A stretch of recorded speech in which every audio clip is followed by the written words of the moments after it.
Voici le calice du père Larocque qui a environ 67 ans.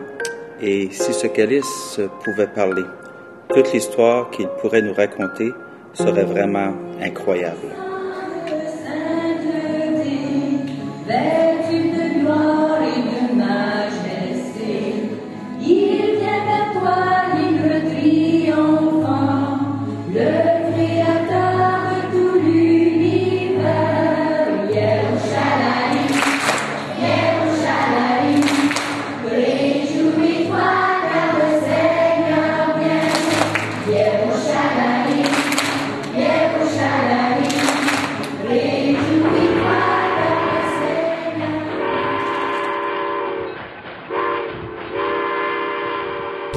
C'était le 25 novembre 1908 et le train T&O était en chemin vers la nouvelle station et le site futur de la ville de Cochrane en Ontario.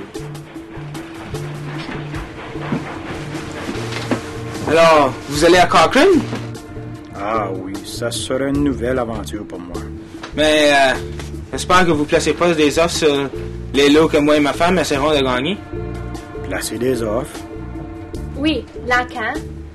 À la station demain, le 26.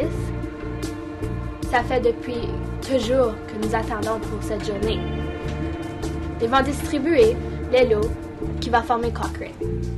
Nous espérons obtenir le lot près du lac, afin de ne pas avoir loin pour chercher de l'eau. Je souhaite que tout se déroulera bien pour vous, mes enfants. Moi aussi, je bâtis une nouvelle maison, mais pas la même. Ça serait la maison de Dieu. Je suis le nouveau prêtre, Père Desjardins, et je prie que je vais être capable de bâtir une nouvelle église catholique à Cochrane. Ça serait la transfiguration. C'est un boulot difficile, dans un endroit difficile. Bonne chance, Père. Oui, merci. Et s'il plaît à Dieu, je vous verrai ainsi que plusieurs d'autres à la célébration dominicale. L'église pas encore prête, la première célébration eucharistique se déroula au bureau des titres de Bienfond. Père Desjardins approcha la T&O, la compagnie qui donna la terre nécessaire pour fonder l'église Transfiguration. Ainsi, la première église fut bâtie par Père Desjardins, qui quitte quelques mois plus tard pour la ville de Timmins et sera remplacé par Père Gascon, un homme plein d'énergie. L'arrivée de Père Gascon à Cochrane fut certainement mémorable.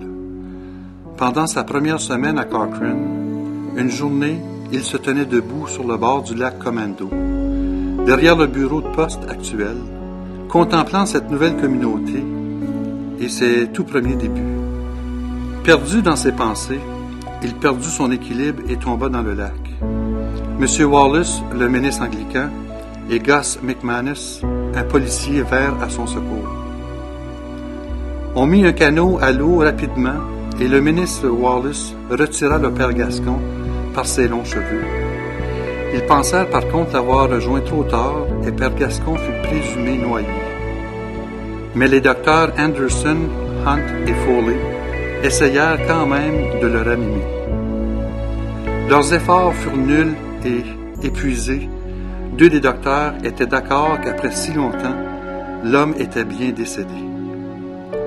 Le troisième docteur, par contre, n'a pu accepter ce verdict et avec son aide, le père Gascon miraculeusement respira enfin. La tâche du père Gascon à Cochrane cessa presque avant même qu'elle ne débute.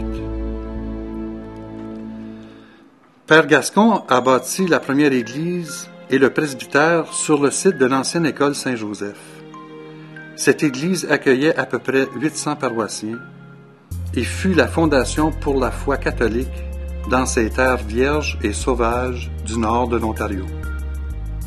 Peu de temps après, soit en 1911, le premier des deux grands incendies dévora presque complètement la ville de Cochrane ainsi que l'église.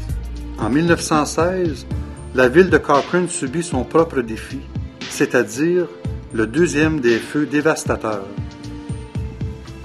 En 1923, la fièvre typhoïde frappa Cochrane et environ 100 personnes vont mourir, parmi les 1000 cas rapportés. La maladie affecta presque un tiers de la population d'environ 3500. Au cours de cette sombre année, il y eut 74 funérailles à l'église, la majorité étant le résultat de la fièvre typhoïde. On a beau dire, on a beau faire, va-t-on cacher ce que l'on doit faire? Pas toujours. J'aime à rire et à chanter, croyez-vous que je suis toujours gai? Pas toujours. Si l'on me prie en compagnie, croyez-vous que je peux refuser? Pas toujours. Des gens qui veulent me calomnier, je leur dirai qu'ils seront damnés pour toujours. Pas beau ça. Arthur me disait l'autre jour, es-tu fidèle à tes amours? Pas toujours. J'en ai déjà aimé un autre, j'aime la vie et ses appas? Pas toujours. Ah, doit-on prendre l'amour? Est-ce que l'on dit tour à tour? Pas toujours. Car l'amour nous fait souvent des ennuis, des ennemis, pour toujours. Si un garçon vous parle d'amour, faut-il le payer de retour? Pas toujours. S'il paraît franc et sincère, faudrait-il toujours le croire? Pas toujours. S'il nous raconte des histoires, doit-on lui être bien sévère? Pas toujours. Car Dieu nous a mis sur la terre, c'est pour tâcher de lui plaire pour toujours.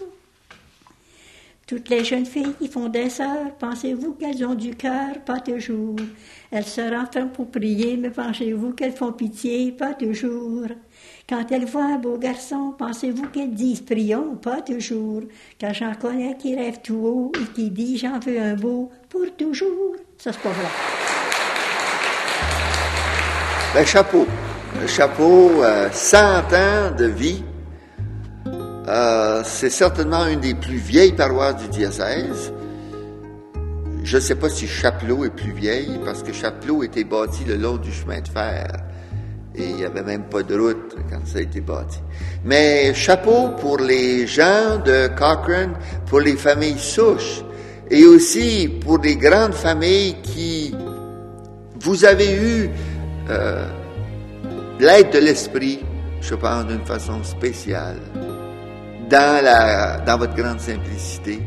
Et je souhaite que l'Esprit Saint continue à toucher la communauté, à l'alimenter, à la faire vivre, à lui donner un second souffle. Et là-dessus, bonne célébration, bon second souffle pour reprendre, pour continuer après cette célébration. Est-ce que vous savez pourquoi je porte un vêtement vert?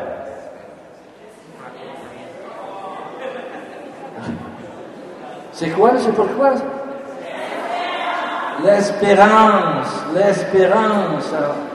que nous donne une communication intime avec le Seigneur. Un nouveau visage, c'est un visage d'espérance. Et nous vivons cette espérance. Que le Dieu Tout-Puissant vous bénisse, le Père, le Fils et le Saint-Esprit.